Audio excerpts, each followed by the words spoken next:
There was a time when charities for the homeless were able to help to put a roof over their head. Now things are so bad they can't even manage that. The best they can do is provide tents for people who have nowhere else to go. You don't really realise how bad it actually is until you're down here. No one wants to live like this, and I never thought I would have to. Is it the worst you've ever seen? Yeah, it's exploded in the last couple of weeks. Yep. There's never been so many tents before. No, I just see more and more each day. And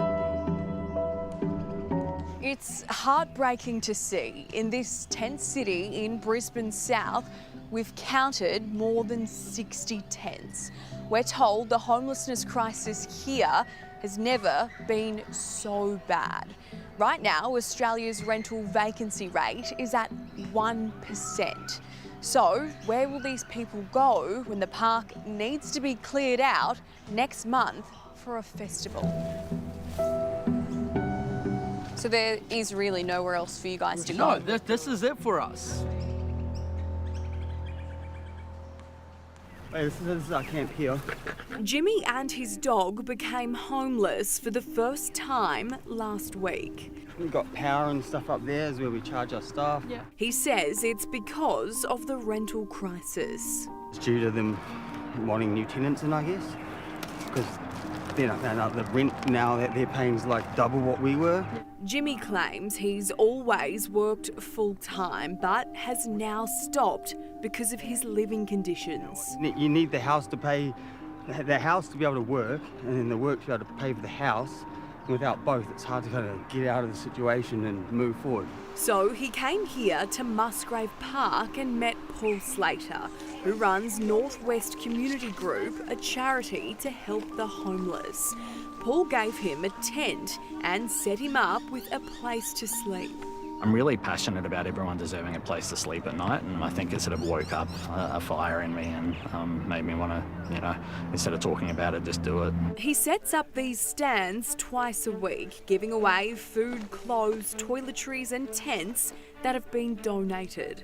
Why now is it so bad? Look, I think we're in the kind of perfect storm at the moment of cost of living crisis, housing crisis. If it wasn't for these guys, I don't know where I'd be right now. So. Paul's one of the coolest dudes I've ever met in my life. He cares about us a lot, and he goes out of his way just to make sure that we're okay. Joel too was given a safe place to sleep at night thanks to Paul. Thank you very much, Paul. You're welcome, mate. Thank you very much, brother.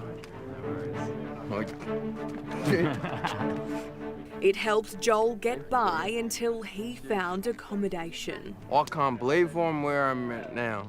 I spent most of my life in the cold, sleeping in the cold, and I don't have to do that no more. Paul, how is it to hear stories like this, that you have made a difference? Yeah, I mean, every day I have conversations like that, and I know that it makmakes a difference. Good morning, Department of Housing. It's a waiting game for everyone else until the state government can find space. We haven't been advised of any availabilities this week just yet, but we will remain in contact with yourself. We will go from tent to tent, working with those individuals, couples, households that are residing here. We will work with them on long-term housing options. Vicky Mayer is the head of the homelessness rapid response teams. Hello, we're just doing a welfare check to make sure you're okay. These teams are on the ground 5 days a week to try and find solutions. We don't always see people in the tents, but with regular and persistent attendance here, we're getting to know a lot of the residents here. Paul's tents are tagged, so if council thinks they've been abandoned, they call him instead of taking it away. Then, when residents like Joel have the opportunity to leave, they're recycled to the next person who needs it. We reuse the tents as much as we can, we clean them out, we give them to someone else. But Paul's helping hand could all come undone when the Panegyri Greek Festival takes over the park next month.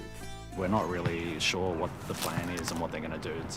It's actually a worry for us and for the residents. Like, the residents are coming to me every day saying, have you heard anything? What's happening? Are we going to have somewhere to sleep? From what I hear is they might house some of these people over that time, otherwise fence us off in another area. I see this is my home. I can't just up and pack up and leave. All my stuff is in my tent. I didn't, what am I meant to do?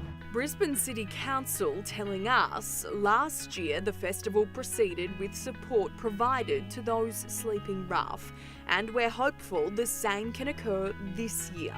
Council has a strict process in place to ensure occupied tents aren't removed. My first thoughts were, if you can put everyone in a house for a weekend while there's a festival here, why can't you put everyone in a house for a month or 6 months?